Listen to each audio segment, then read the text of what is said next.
आपका अपने YouTube channel Balaji technical point में। और आज की जो न्यूज़ लेके आया हूं मैं, ये देख लीजिए। आज की ही डेट है 2/7/2025 की। बहुत बड़ी अपडेट है। मध्य प्रदेश में जो मेहमान प्रवक्ता जो गेस्ट फैकल्टी होती है ITI में पढ़ाने के लिए, उनके लिए बहुत अच्छा मौका है। जो लोग अभी जॉब पे नहीं हैं या जॉब की तैयारी में लगे हैं, तो इसमें एक बहुत अच्छा अवसर है उनके लिए पढ़ाने के लिए। और इसमें सैलरी भी बहुत अच्छी मिलती है। यहाँ पे हम पूरी जानकारी देंगे आपको, और आप मेरे साथ चैनल के साथ जुड़े रहें और सब्सक्राइब जरूर कर लें, ताकि आगे जो भी नोटिफिकेशन हो वो आपको तुरंत मिल जाए, है ना। तो इसमें जो सैलरी भी होती है मैं आपको बताऊंगा, 20,000 रुपये है। और वो कैसे मिलती है, क्या है उसका नियम है, ठीक है। और ये देखिए, मैं पूरी जानकारी दूंगा, आप जुड़े रहें।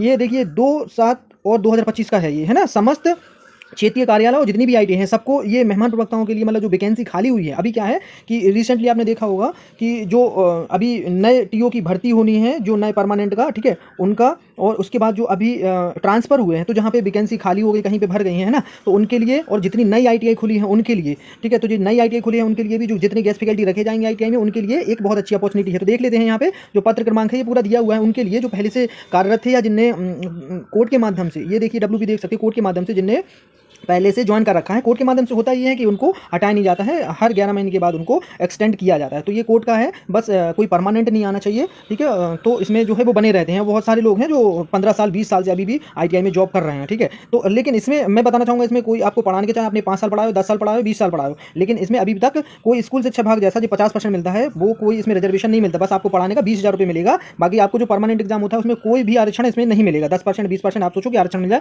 कुछ नहीं। तो यहाँ पे देख लेते हैं सीधा सा, ये संचालनालय की ओर से, ये देखिए क्षेत्रीय जो कार्यालय होता है, प्रत्येक ITI से जानकारी मंगाई जाएगी 15/7/2025 से। और मंगाई जाएगी कि कहाँ पे कितनी रिक्त सीटें हैं, है ना, किस ट्रेड की कितनी रिक्त सीटें हैं। और ये 18/7 को विज्ञप्ति देखिए समाचार पत्रों में प्रकाशित होगी। और आप जो आवेदन कर सकते हो 21/7/2025 से आवेदन कर सकते हो इसमें। और आवेदन करने की अंतिम तिथि 4/8 होगी। सत्यापन की तिथि मतलब आपको जब आप आवेदन कर दोगे 4/8 तक, फिर इसके बाद आपको क्या है कि ITI में जाना पड़ेगा। जिस ITI में 15 ITI आप सिलेक्ट कर सकते हो, ठीक है, मैक्सिमम उन 15 ITI में जो आपकी ITI हो, उस वहाँ पे आपको गवर्नमेंट ITI में आपको जाना पड़ेगा। क्या करना पड़ेगा, गवर्नमेंट ITI में वेरिफिकेशन, आपको ओरिजिनल डॉक्यूमेंट ले जाने पड़ेंगे। जितने भी आपने डॉक्यूमेंट अपलोड किए हैं वो सारे आपको ले जाने पड़ेंगे, ठीक है।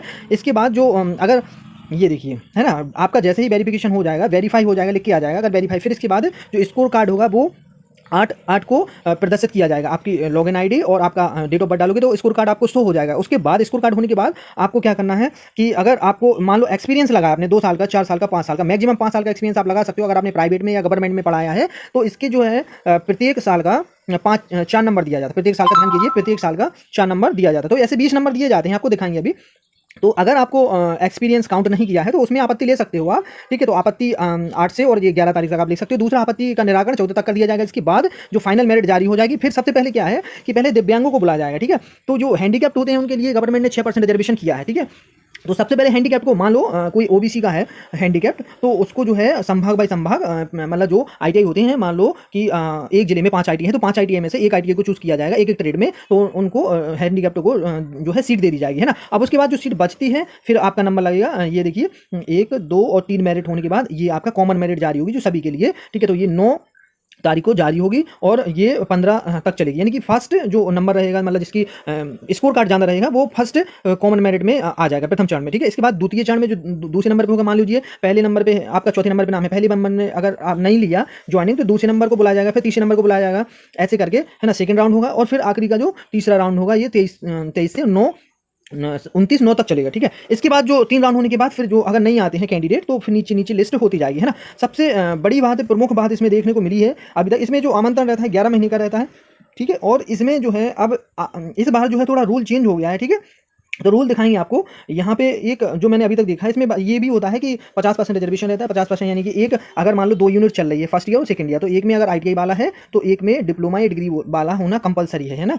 ये जानकारी थी। और इसके बाद देखिए महिलाओं को यहाँ पे 35% रिजर्वेशन दिया गया है, ठीक है। वहीं मैं बताना चाहूँगा कि इसमें जो है रिजर्वेशन देखिए, यहाँ पे मध्य प्रदेश के शासन अनुसार अभी जो OBC का केस चल रहा है, लेकिन इन्होंने 27% रिजर्वेशन दिया है। EWS को 10% रिजर्वेशन, SC को 16 और ST को 20% रिजर्वेशन। ये मुख्य बात है कि यहाँ अभी इन्हें 14% ना देके 27% बिल्कुल दिया हुआ है इन्हें, ठीक है। मध्य प्रदेश के जो राजपत्र में दिया हुआ है, तो ये बहुत अच्छी बात है कि OBC की ज़्यादा सीटें आएंगी ऑब्वियसली, ठीक है। अभी यहाँ पे देखेंगे, इसमें जो शुल्क होगा निःशुल्क होगा। आयु होगी जो 18 से 62 वर्ष तक आप इसमें फॉर्म अप्लाई कर सकते हो। अब देखिए इसमें जो है ऑनलाइन आवेदन एमपी स्किल की साइट से आप कर सकते हो। मैं अभी साइट बता दूंगा कैसे करना है, ठीक है। इसमें अब सबसे बड़ी बात यह है कि अब अगर मान लिया आपने डिप्लोमा किया है, आईटीआई की है और उसके बाद इंजीनियरिंग की है, तो आप जिसमें ज़्यादा परसेंट है उसको बेस क्वालिफिकेशन बनाओगे, उसमें 0.7 का गुणा होगा। आपकी जितनी परसेंट होगी, मान लीजिए 50% है तो 5 से 35 नंबर तो ये होगा आपके, है ना। अगर आपके पास एक्सपीरियंस है तो 1 साल का एक्सपीरियंस का, 2 साल के एक्सपीरियंस के, ऐसे ऐसे जुड़ते जाए तो मैक्सिमम 20 नंबर तक आपको मिल जाते हैं। अगर आपने इसके बाद सीटीआई किया है तो सीटीआई का नंबर भी आपको मिल जाएगा, 3 नंबर मिल जाएगा, ठीक है।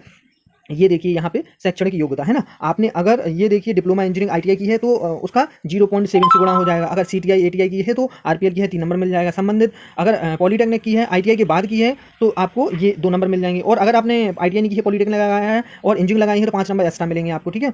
और ये देखिए यहाँ पे बहुत अच्छी बात है, यहाँ पे इस बार ये थोड़ा चेंज हो गया है, जो अभी तक फर्जी एक्सपीरियंस लगा के या प्राइवेट में जो पढ़ा रहे हैं, ठीक है, तो उनके लिए एक निराशा वाली बात हो गई। जो 2-2 4-4 5-5 साल का एक्सपीरियंस बनवा लेते थे फर्जी, तो उनके लिए अब कठिनाई हो गई है। जो एक्चुअल में पढ़ाए होंगे, जिनके पास डेटा होगा, सैलरी स्लिप होगी, केवल वही लोग इसमें प्राइवेट वाले अप्लाई कर पाए। देखिए निजी आईटीआई की अनुभव प्रमाण पत्र के साथ ईपीएफ, है ना, इसे स्लिप, है ना, और ये बैंक स्टेटमेंट ही मान्य होगा। ये बहुत बड़ी न्यूज़ है कि जो लोग प्राइवेट से जितने भी लोग फॉर्म अप्लाई करेंगे उनके लिए ये कंपलसरी रहेगा मस्ट। अगर इसमें ये लोग ईपीएफ जीपीएफ या स्लिप बैंक स्टेटमेंट नहीं देते हैं तो इनकी जो रद्दता है, भले ही ऊपर रहेगा, इनकी जो रद्दता है उनको हटा दिया जाएगा और नीचे लिस्ट आ जाएगी, ठीक है। यहाँ पे भी लिखा गया शासकीय आईटीआई में मान्यता प्राप्त आईटीआई से प्रशिक्षण किया हो। अगर आपने गवर्नमेंट से किया है तो बहुत अच्छी बात है, लेकिन अगर 6 महीने से कम पढ़ाया है तो 0 नंबर मिलेंगे। 6 महीने से भले 7 महीने, 8 महीने, 11 महीने तक के बीच में जो पढ़ाया है आपको फुल मार्क्स दिए जाएंगे, 4 नंबर इसमें दिए जाएंगे, ठीक है।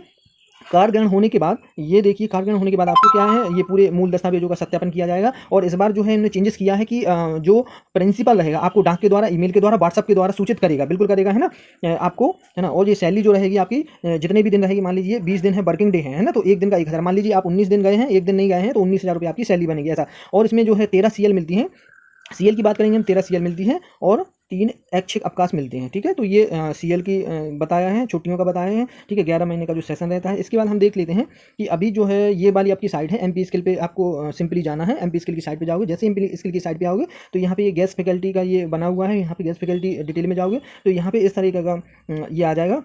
तो ये पहले से ये देखिए, ये पूरा गाइडलाइन ये मिल जाएगी आपको, वैकेंसी पोजीशन मिल जाएगी, कहाँ पे कौन सी सीट खाली। ये अभी अगर हम क्लिक करते हैं तो पुरानी वैकेंसी आ जाएंगी, लेकिन अभी जो लेटेस्ट 15 तारीख के बाद ओपन हो जाएगी तो आप देख सकते हो कहाँ कौन सी रोस्टर के अनुसार वैकेंसी आई हुई है ना। यहाँ पे आप फिर यहाँ पे अभी ऑप्शन आ जाएगा, है ना, ऑनलाइन आवेदन करने का निःशुल्क रहेगा। यहाँ पे जो है मेरिट जारी होगी, आपका स्टेटस देख सकते हो, आपने क्या क्या क्वालिफिकेशन लगाई है, क्या लगाई है। तो यहाँ पे ये राउंड चलेंगे, आपको दिखा देता हूँ, ये पुराना दिया हुआ है यहाँ पे। ऐसे ही इसमें सारी चीज़ें ये अपडेट होने वाली हैं, 2025 में आ जाएंगी। तो ये एक छोटी सी जानकारी थी, है ना। और ये देखिए अभी नए टीओ आने वाले हैं, उनकी ज्वाइनिंग बहुत जल्दी होने वाली है, लगभग ये समझिए कि 15 दिन के अंदर उनकी ज्वाइनिंग संभावित है कि हो जाएगी, है ना। ये देखिए अभी ये जानकारी मांगी हुई है, यहाँ पे देख सकते हो लिस्ट में, यहाँ पे जानकारी मांगी हुई है कि जैसे ये फिटर है, ये आईटीआई का नाम है, यहाँ पे स्वीकृत कितने पद है, कार्यरत कितने पद है और रिक्त पद कितने हैं। तो ये एक छोटी सी जानकारी थी, है ना। और ये पूरा पीडीएफ मेरे पास है, अगर आपको चाहिए तो आप मेरे व्हाट्सएप पे ये लिंक दी हुई है, उस पर कमेंट कर सकते हैं, ठीक है। यहाँ पे एक शीट दी हुई है। अभी मैं प्रेजेंट में बताऊँ, इलेक्ट्रीशियन में मैंने देखा था टोटल अभी तक जो मध्य प्रदेश में है ना, इलेक्ट्रीशियन की मैं बात करूंगा, टोटल इलेक्ट्रीशियन की 230 सीटें खाली हुई हैं पूरी।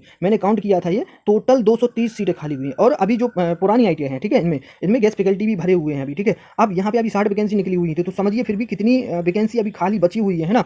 और यहाँ पे नई नई आईटीआई खुल जाएंगी तो ये समझिए कि और कितनी सारी वैकेंसी और बढ़ने वाली है। तो लगभग ये समझिए, और रिटायरमेंट भी होगा तो लगभग 1 साल के अंदर मैं मान के चलता हूँ कि 300 वैकेंसी होने वाली है इलेक्ट्रीशियन की, है ना। ऐसे ही हर ट्रेड में वैकेंसी बहुत मतलब खाली होने वाली है, क्योंकि रिटायरमेंट चलेंगे अब, है ना। और तो नई वैकेंसी की अपडेट जुड़े रहें। नई वैकेंसी जो है आपकी, ये समझिए जुलाई में ये प्रपोजल जाने वाला है। बहुत तेज़ी से काम चल रहा है इसके डेवलपमेंट पे, इसकी आईटीआई पे। तो जुलाई में ये प्रपोजल जाने वाला है। यहाँ पे अभी तक ये तय नहीं हो पाया है कि इसमें सीटीआई कंपलसरी करेंगे या नहीं करेंगे। तो सीटीआई अगर कंपलसरी होता है तो उसका कुछ वेटेज मार्क जरूर मिल सकता है, ठीक है। कंपलसरी नहीं होगा जहाँ तक है तो। और इसका कोर्ट में भी केस चला, एक नहीं 2022 का भी केस लगा हुआ है, 2024 का भी केस, लेकिन अभी तक कोई फाइनल रिजल्ट नहीं निकला हुआ है, ठीक है। और ये आप देख सकते हो यहाँ पे अभी जो आज की न्यूज़ है, ये जो टीओ होते हैं तो उनका भी प्रमोशन होना। तो बहुत सारे यहाँ पे पद खाली होने वाले जो टीओ थे, तो जो टीएस बन जाएंगे, जो जितने भी टीएस बनेंगे तो वो टीओ के रिक्त पद हो जाएंगे। तो रिक्त पद 100% निकलेंगे। तो मान के चलिए कि अगस्त सितंबर में आपसे ऑनलाइन आवेदन मांगे जा सकते हैं, बिल्कुल मांगे जा सकते हैं। जुलाई में आपका प्रपोजल चला जाएगा, कितनी वैकेंसी, कितनी क्या सीटें खाली हो रही हैं, जुलाई के लास्ट तक चला जाएगा। और ये जो है पूरा लगभग 500 के समथिंग इस बार वैकेंसी आने के पूरे चांस है। तो आप जुड़े रहे मेरे चैनल के साथ छोटी छोटी जानकारी के लिए, है ना, ऐसे ही। और अगर आपको कुछ पूछना है या वीडियो अच्छा लगता है, शेयर करें, सब्सक्राइब करें, लाइक करें, है ना। आप मेरे को कमेंट कर सकते हो। और ज़्यादा जानकारी के लिए आप जुड़े रहें। तो आज के लिए बस इतना ही, धन्यवाद।